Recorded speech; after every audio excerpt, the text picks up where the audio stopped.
Hey y'all, I almost said my other channel name, but welcome to the realm of comics, or welcome to, oh gosh, I'm just really about to screw this intro up. Okay, take two. Hey y'all, welcome to the realm of comics.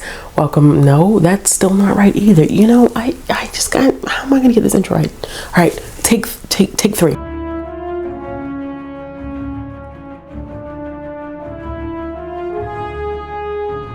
Hey y'all, well, welcome back into the realm of comics, or welcome to the realm of comics if you are new here. Today we're going to be talking a little bit about the worst and most disappointing comics, graphic novels, and manga that I've read so far in 2022. And I was going through my Goodreads of all the comics, graphic novels, and manga that I've read so far this year, and I've read quite a bit, and I was surprised at how many books were on the disappointing list. It's super unfortunate, but we're gonna go ahead and dive in because I think it's about 12 titles, which I typically don't have this many disappointing comics and graphic novels and manga because I kind of know what I like, but some of these were just not good and some of them were just disappointing because they were series that I was continuing and I got completely let down, not left down, but you're kind of left down too, if you want to be honest. Okay, so the first one that I have on here is Jukebox, and this is a middle grade graphic novel that I was super interested in reading and really was looking forward to it because I had read the author's other book, Pashmina, and enjoyed it. And I was like, okay, yes, I enjoyed Pashmina. I'm going to jump into Jukebox and really enjoy it. Y'all, it had such a good premise. It's about this young girl who is really having a rocky relationship with her dad because her dad spends more time like loving his vinyl records than he does spending time with his family. And so she tries to convince him to kind of just spend more time with the family. And there is this situation where he goes missing and you find out that it's attached to this magical jukebox. And so the main character and her cousin kind of travel through time. And what was so cool about it is that through each decade that they travel through, we get introduced to a new artist and a little bit of history about this artist or these artists. And I actually ended up making like a playlist on my iTunes, and it was not even iTunes anymore, y'all. It's Apple Music. I'm bugging. But I was so excited for it. And then we get to the end, y'all, and it is a complete letdown because the story then starts falling apart. It doesn't make sense. A character that was supposed to essentially be a villain didn't really have enough character development to be a villain, and the resolution was kind of weird. And I just thought that the graphic novel ended up not being cohesive enough. The storytelling wasn't as put together as I was anticipating. Although I did enjoy the artwork, this was just a huge disappointment for me, especially after enjoying Pashmina so much. The next one that I have on this is A Door in the Distance. This was supposed to be what I thought was like this fantastical graphic novel about a young girl who was supposed to be going on this great journey to save her kingdom from this darkness that is out to essentially get her, and so she leaves to protect the entire kingdom. And it comes around full circle at the end, and it is such a harmful representation of autism. And I did not like it. There was a lot of ableism that occurs in the context of this story, and it is supposed to be from the perspective of the creator who did it. It's supposed to be about his experience having a nonverbal autistic child, and y'all, it just did not deliver. And I felt kind of weird about how the story ended. And so I went and I looked at reviews, especially reviews from individuals that have autism, and they said the representation was so bad and it was such a disappointment. And it really was, because the story was interesting, and then we get to the final few pages and panels, and it was just, it's like everything just crumbled apart, and it just really broke my heart to kind of see the story take this turn and actually end up being more harmful than maybe the actual creator thought it would end up being. The next one that I ended up reading was Luna, which I was seeing when this one was coming out in the single issues, but it didn't gravitate towards me enough for me to collect the single issues. So when I saw that it came out in trade, I was like, oh, I definitely have to check this one out. Y'all, I don't know whether I need to be high to have read this and understand it, but it was just, I don't know what it was. It is about this young woman who apparently stumbles upon this commune, but they do these weird rituals that are almost vampiric in nature. And the story just really is nonsensical and doesn't make sense. Even the artwork kind of gives this like, you have to be kind of in a haze and high essentially to get it. And so I was sober when I read this, and I didn't get it. I just did. There's really nothing else for me to say about this one except like I didn't understand what the hell I read when I read it. So with that being said, this is one that I definitely don't recommend, and I don't even know like if you're under the influence if you would even get it. You might like the artwork, but the writing was just not good at all. The next one that I have on my list is My Boy in Blue Volume 1. This was on Kindle Unlimited, so I decided to pick it up. This is an age gap manga, which I don't always have a problem with age gap if the persons involved are 18 and older, but our main character is not 18 and she is coerced into marrying our hero, and I did not feel comfortable with that at all. Like it just, the marriage thing just kind of took it to another level, and like her family was okay with it, but her father was like no funny business until she like finishes school or anything. And I'm like, what type of, I mean, I know people have done it in the past, and you know, even here in the States, and even now there's still child brides, but that whole idea of having like being a child bride, like just really just, oh, I didn't really like it. I didn't like it at all. So I decided not to continue on with the series, and it's called My Boy in Blue because he is a police officer. So yes, not for me. The next one for me was a huge disappointment, and that is Money Shot Volume 2. I've even talked about this one on my other channel. I enjoyed Money Shot. It wasn't the best thing that I had read, but I thought it was perfect for people who enjoy like sex criminals. It's about this group of scientists who need funding for their project, and when they don't have access to funding, they essentially start a webcam where they go into outer space, into different galaxies, and they bang out with aliens. And I thought it was humorous. I thought it was interesting enough in terms of character development. I was really interested in seeing where the characters were going to go. So volume 2 had recently released, and there was a sale on Amazon where it was only $1.99, and I was like, oh, I'm just going to pick this up because when am I ever going to get a trade for $1.99, especially one with Money Shot, which has been getting a lot of traction, and even started collecting some of the issues, like the single issues of it. Y'all, when I say huge disappointment, it was so disappointing because it was overwritten. There was so much text in it. It just became word vomit, and I couldn't even really enjoy the story because it was like they were trying to explain stuff too much.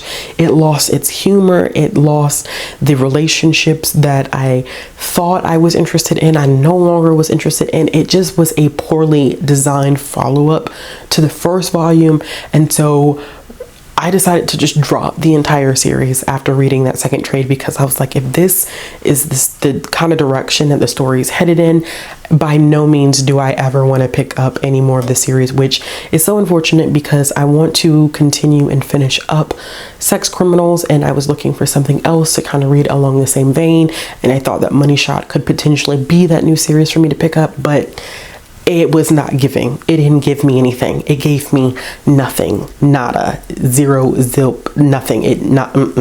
I do not recommend. The next one that I have is also a super disappointment, although I found out a little bit more about this one and why I probably did not like it as much as I thought I was going to like it, and that's Dissolving Classroom by Junji Ito. I was going to put the picture on the camera, but I believe, yep, my copy is right here, so I don't have to put a picture on the screen for one of these. So I have Dissolving Classroom by Junji Ito. I decided to pick it up, I think, when there was a 30 and 30. Maybe this was like back in April I read this.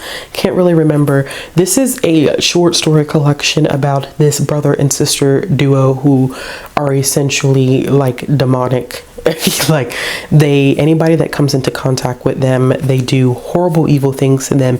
And each story is kind of like a vignette, and we are kind of following as this brother and sister wreak havoc upon whoever they come into contact with. I will say that I did like the last story in this one because it was something that I didn't necessarily see coming, but overall this was not a strong collection for me at all. And a lot of people have told me now, which I didn't realize, that Dissolving Classroom is not an original Junji Ito work. This is like his adaptation of it, so that kind of makes sense that his other works are regarded so highly, and Dissolving Classroom seems to be universally one of the least favorites in his repertoire.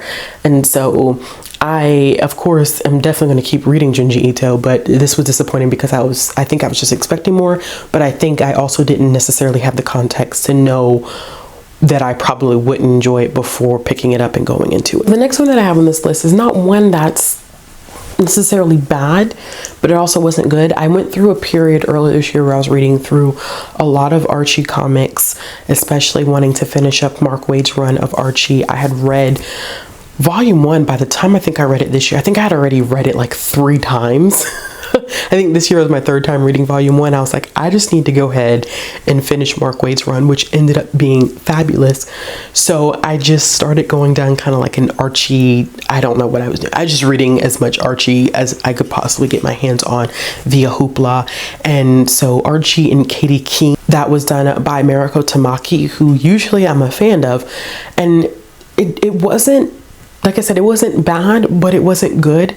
And it was confusing because Archie and Katie Keene really don't have much interaction. I feel like Katie had more interaction with Betty and Veronica. So going into this, you're expecting some things between Archie and Katie, especially because he has some feelings about Katie, which didn't really make sense because I'm like, why do you have feelings about Katie and y'all don't really even interact on that level? So it was just a weird plot situation going on there, but I did enjoy the artwork and I did like Katie. I think she had a fun and unique personality and she brings something a little different to Riverdale, but this is not a standout Archie comic for me. I actually ended up kind of feeling the same way about Archie Volume 1 by Nick Spencer. If you're going to read any like reestablishments or retellings of Archie from like the old back in the day Archie comics, I definitely would recommend that you go for Mark Waid's run over Nick Spencer's run, which I think there's only 2 volumes of Nick Spencer's run of Archie anyway. I gave this one 3 stars when I read it, and it literally picks up where Mark Waid left off in Archie, where we're coming back from the summer and everyone's reuniting, and Archie possibly has this new girlfriend and everybody's trying to figure out who this person is. If you follow the Archie comics, you know exactly who this new girlfriend is. And so some of the elements of it were interesting, but I think it falls flat, and I was saddened by how flat it fell because of the epicness that was Mark Waid's run of Archie. So to come off of reading a run that was so brilliantly done, that takes its time kind of building up and really brings that warm, fuzzy feeling to Riverdale that we are all familiar with from the old school Archie comics, to go from that and being on that high to kind of diving into Nick Spencer, it was a letdown because it was like, man, this is definitely not up to the par that Mark Waid's run was, and you're kind of picking up the story where he left it off. And so it didn't hit the way it was supposed to hit. And it also was a change in artist, so I wasn't as happy about the artistic choices for this volume. And so it wasn't, once again, it wasn't bad because I gave it 3 stars when I read it, but it also wasn't good, and it didn't meet my expectations from what I had read before. The next one that I have is Pure Chaos, and none of it makes sense. And when I try to explain it to you, it probably won't even make sense because it doesn't make sense. And that's a Deep Beyond by Mirko Andolfo, and I know better, and I even said this in my review when I wrote a review on it, I know better than to trust Andolfo on writing. Artwork, yes. Writing, it never lands. It never lands. But when I saw the cover and I thought about the premise, I was like, okay, this is going to be a cool dystopian kind of thing that takes place underwater because humanity has this weird bug that has made people sick on land, so people will survive underwater. And y'all, that's not what it is. Like, There are so many different plot lines thrown into this story that I couldn't even begin to tell you what the hell it is, to be honest. Like, none of it makes sense. At one point, we even delve into this weird behind plot line where aliens came to Earth in the 1700s and they've been here since then. What did that have to do with anything in the comic it literally all had nothing to do with anything that they had established in the beginning of the comic. It was so bad. Like, this is the pits. Like, if I have to update this list at the end of the year, I promise you the Deep Beyond is going to stay on the list, because what in the world? I never in my life ever like, this was just horrible. And I think I was being generous by giving it 2 stars when I read it and reviewed it, but never again. But I fault myself for that because I know better. I know Andolfo as a writer, and it's not it. But I wanted to give Andolfo one more try, and I screwed myself over with that one. The next one that I have on this list is probably going to make it's going to make some people upset, because this is a beloved manga series and I have problems with it, and that is The Way of the House Husband. I enjoyed volumes 1 through 4, and then I got to volume 5, and I don't know if it was a translation or what, but the use of AAVE and the stereotypical representation of hip hop just dug under my skin. I absolutely hated it. I hated that it went there. It literally is a hip hop rap battle scene that is so stereotypical to the point that I'm like, I don't know how anybody has read this and has not cringed. The language use, the AAVE, like, I don't know how no one has picked up on that and has not felt like this has taken it a step too far.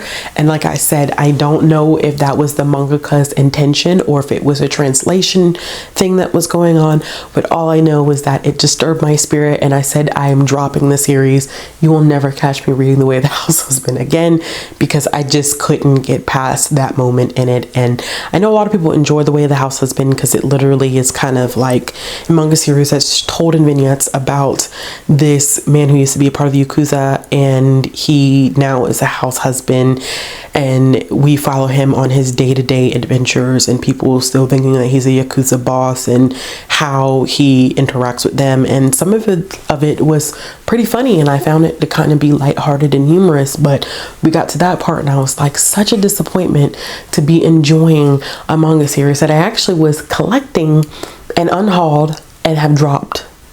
And so there's that. That actually did hurt my feelings. I have to do that. And the last one that I have on this list is, once again, one that is, I think that this one was marketed wrong, and so it ended up being a slight disappointment to me. It is Unearthed, a Jessica Cruz story.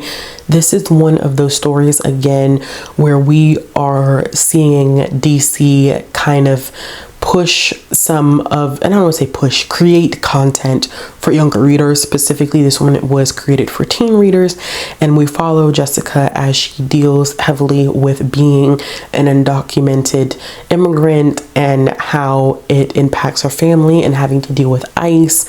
There are some Mayan gods and goddesses that are tied into this that I found very, very fascinating.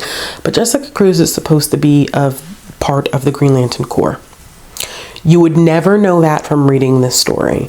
And so what was so unfortunate about this is that there was no connection back to the Green Lantern Corps. So I felt like the whole purpose of it was lost. And readers who would go into this looking for kind of like an introduction or some insight to the Green Lantern Corps will completely just not get that. And that is what I thought this story was going to be, and what DC made it seem like it was going to be, and it was not. Even though I did appreciate the tough and difficult themes and topics that it did cover, it just didn't hit in the way that it should have in connecting the story back to the Green Lantern Corps. So that it wasn't bad, but it also wasn't as good as I was hoping it to be. All right, y'all, so those are some of my most disappointing and worst comics, graphic novels, and manga that I've read so far in 2022. Let me know in the comment box below if you have read any that have disappointed you so far this year, or if you have read some on my list that you actually have enjoyed. As always, if you like this video, give it a thumbs up. If you want to see more content from me, click the subscribe button, hit the bell for notifications. All the links to social media will be down in the description box below, and I'll be back with another video soon.